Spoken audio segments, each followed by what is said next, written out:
Hey there, welcome to 5 Myths That Mainstream Parenting Has Tried to Feed You. My name is Christina Trujillo Sieren, and I'm the owner and lead coach at Unapparent Parenting, a coaching program for parents of teens. I'm so excited that you're here and I can't wait to get started. But first, let's review a few things before we jump in. First, myths can be tricky. Myths are widely held beliefs, and yes, by definition, a myth is false. Yet I want to caution how we view these parenting myths. I'm not suggesting that these parenting myths are 100% wrong, and therefore we should scratch them all together. My goal here is to encourage you to step into a place of curiosity and bring awareness to how some of these parenting myths may have been misleading, unquestioned, or misaligned with your own personal values and highest priorities as a parent. My hope is that you will take on the role of a curious observer and pay attention to the following 3 things.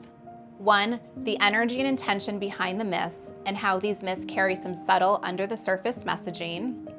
2, your physical sensations and reactions as you move through each myth.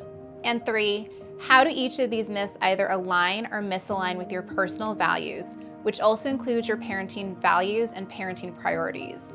Essentially, you can ask yourself, how does this myth support or disconnect me from the parent I want to be? Each of these myths follow a format to keep things as simple and straightforward as possible. Each myth will cover 1, what the myth is, 2, what the myth is rooted in, 3, how the myth can show up in our words, statements, and actions, etc., 4, what to focus on instead, and 5, a helpful tip to support you to challenge and quiet the myth. On a final note, the myth as they're covered here simply scratch the surface of questioning and understanding their subtleties.